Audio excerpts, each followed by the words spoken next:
नमस्कार दोस्तों, मैं बिना जजोंदिया आपका स्वागत करता हूं आज पुनः जजोंदिया क्लासेज में।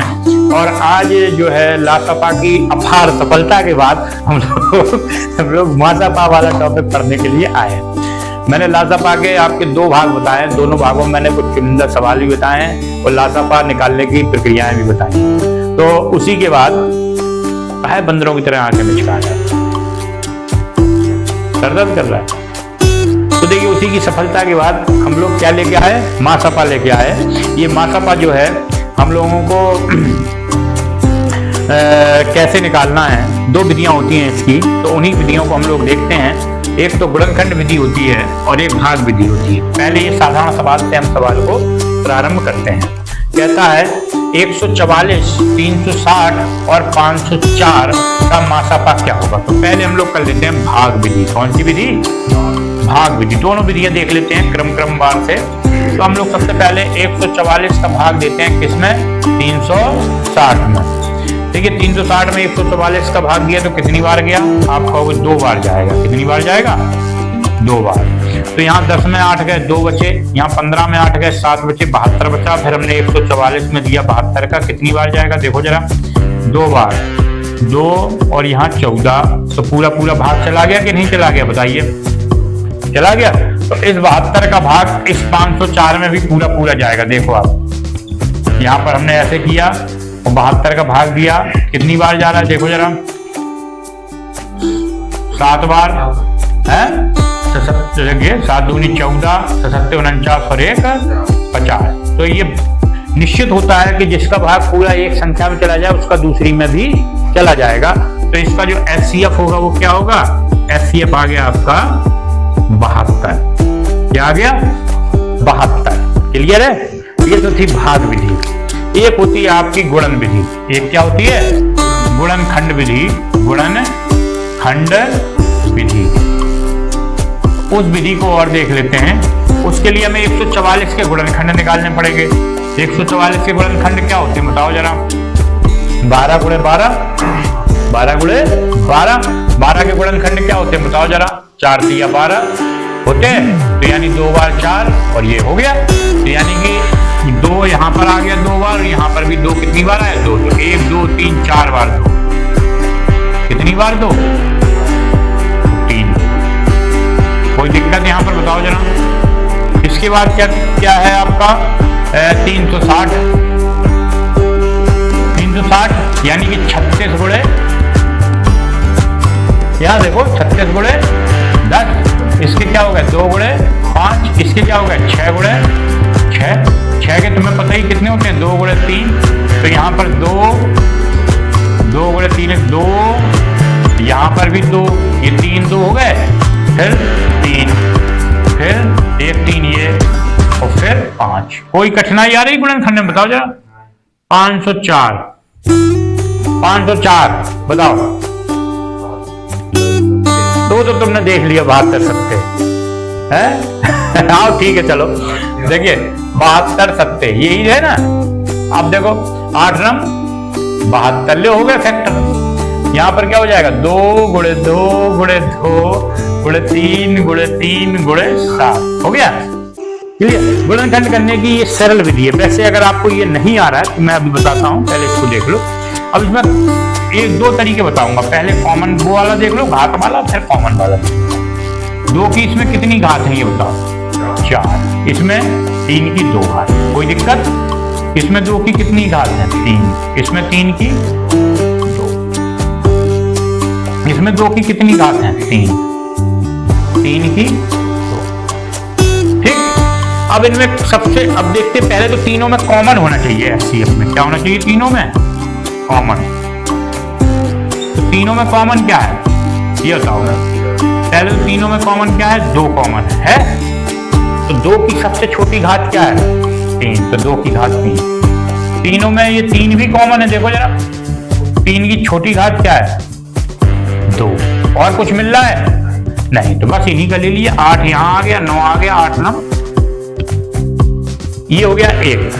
ठीक। दूसरा, आपको घात बना के नहीं करना है। ठीक है, हम कह रहे हैं भैया हमें ऐसे नहीं करना, हमें दूसरे तरीके से करना है। तो आप तीनों में जो कॉमन हो वो निकालते जाइए। एक तो ये 2 मिला, एक ये 2 मिला, एक ये 2 मिला, और कुछ मिल रहा है? 2 नहीं, एक 3 मिला ये, और एक ये 3 मिला, और तो कुछ मिल नहीं रहा है कॉमन। तो देखिए 2 गुणे 2 गुणे 2 3 गुणे 3, ये 2 मिलके क्या हो गया 8, और ये मिलके क्या हो गया 9, 8 नम, ऐसे भी कर सकते हैं। क्लियर? इसको नोट कर लो, फिर इनके गुणनखंड निकालना और बताता हूं।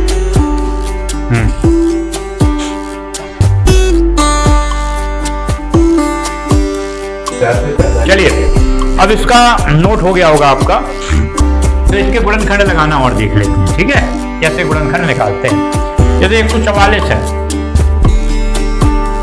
तो सबसे पहले 2 से देंगे भाग, तो 2 से इसमें भाग दिया तो कितना आया 72, फिर 2 से भाग दिया, 2 तिया 6, 2 छक्का 36, फिर 2 से दिया, 2 एकम 2, 2 अट्ठे, फिर 2 से दिया तो कितना हो गया 2 नम, फिर 2 से दिया, 3 से दिया तो कितना आया 3, फिर 3 से दिया कितना आया 1, तो ये किसके फैक्टर आ गए 144 के। कितने आ गए यहाँ दिख रहा है, देखो जरा 144 के फैक्टर क्या आ गए 2 गुणे 2 गुणे 2 गुणे 2, कितनी बार 1 2 3 4 बार, और फिर 3 गुणे 3।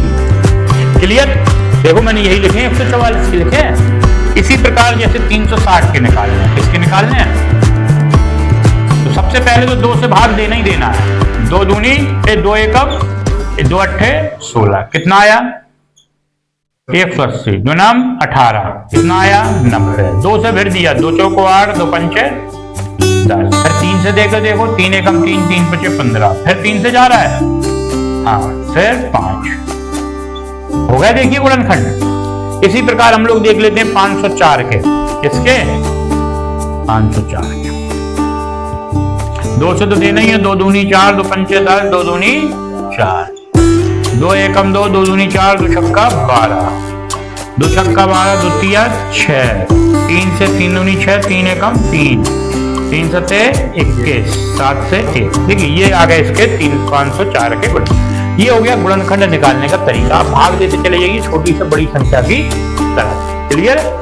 चलिए आगे हम लोग सवाल देखते हैं। गुणनखंड के बाद अगला सवाल हम लोग लिखते हैं। देखिए एक सवाल ये है कि यदि x बराबर 2 की घात 3, 3 की घात 2, 5 गुणे 7 की घात 3, y बराबर 2 की घात 2 गुणे 3 की घात 3 गुणे 5 की घात 2 गुणे 7 की घात 2 और z बराबर 2 की घात 4 गुणे 3 गुणे 5 की घात 3 गुणे 7 है, तो x y z का मासफा निकालो। तो x y z का मासफा निकालो। तो देखिए इसके पहले जो सवाल आया था, जो हमने बताया था 44 और क्या 200 504 ऐसे कुछ था, 360, वही है बिल्कुल सेम। x हमने लिख लिया, x के घात 2 की घात 3, तो ये तो और सरल है क्योंकि इसमें हम लोगों को मेहनत नहीं करनी है, लिखा लिखाया दिया है। ठीक, y बराबर क्या दिया है हमको जरा बताओ। y बराबर 2 की घात 2, 3 की घात 3, 5 की घात 2 और 7 की घात 2। z बराबर क्या दिया है 2 की घात 4, 3 की घात 1, कुछ नहीं है तो 1, 5 की घात 3 और 7 की घात। मैंने आपको क्या बताया था, एचसीएफ में क्या करते हैं, लोवेस्ट घात लेते हैं, मतलब छोटी घात, और कौन सी संख्याओं की, जो तीनों में क्या होती हैं, बस सिंपल सा फंडा। तो मैंने एक लाइन खींची, तो मैं खींचना खींचो, एचसीएफ बराबर क्या होगा, तीनों में सबसे छोटी कौन सी है, बिल्कुल सही, इनमें 3 की घात 1, इनमें वेरी गुड, इनमें लो आ गया भैया 4 गुणे 3 गुणे 5 गुणे 7, तो 4 पंचे 20, 20 और 20 गुणे 7 140 और 14 दिया 42। ये तो देवेंद्र तुम्हारा नंबर आ गया यार,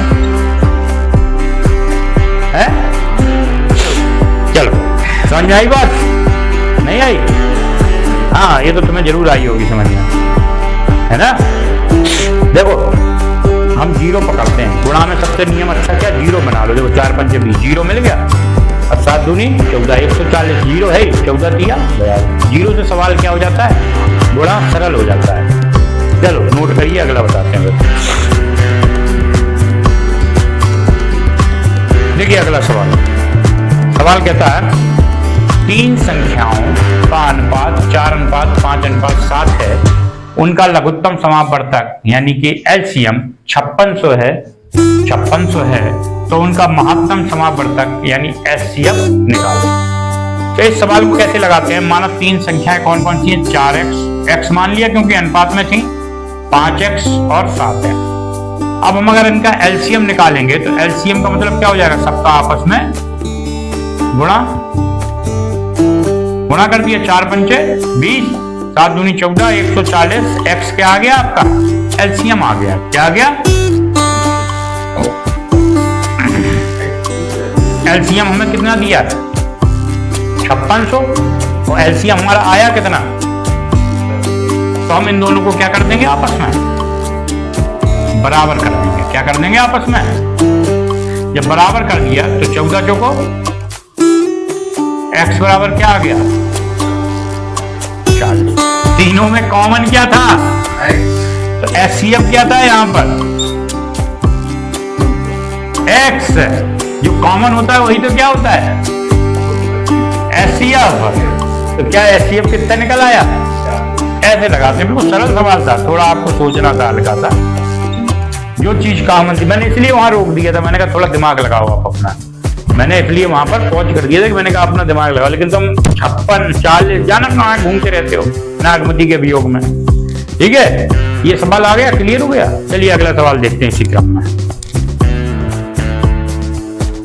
देखिए अगला सवाल। अगला सवाल कहता है n और n+1 का मासापा यानी कि एचसीएफ क्या होगा?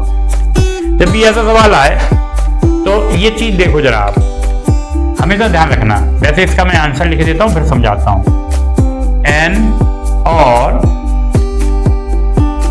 n+1 का मासापा सदैव, ये जो शब्द है सदैव 1 होगा, जहां n बराबर 1 से कहां तक जाएगी संख्या?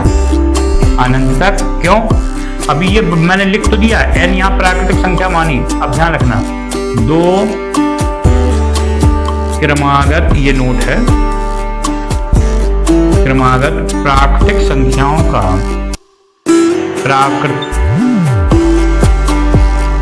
क्रमागत प्राकृतिक संख्याओं का मासापा सदैव 1 होता है। क्या होता है? सदैव 1 होता है।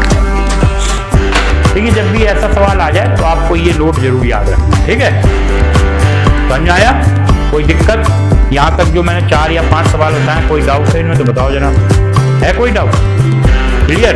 तो इसी प्रकार मासा का जो नेक्स्ट वीडियो आएगा उसमें भी 5 से 6 सवाल और बताए जाएंगे। तो लगभग मासापा के सभी सवाल आपके क्लियर हो जाएंगे। तो इसी प्रकार के वीडियो के लिए हम लोग नए वीडियो में मिलेंगे और मासापा का जो टॉपिक है उसको क्या करेंगे? समाप्त करेंगे। तो आज के लिए धन्यवाद और जय श्री राम। मिलते हैं नेक्स्ट वीडियो के लिए। स्वस्थ रहिए, मस्त रहिए और अपनी तैयारी पूरे जी जान से करते रहिए।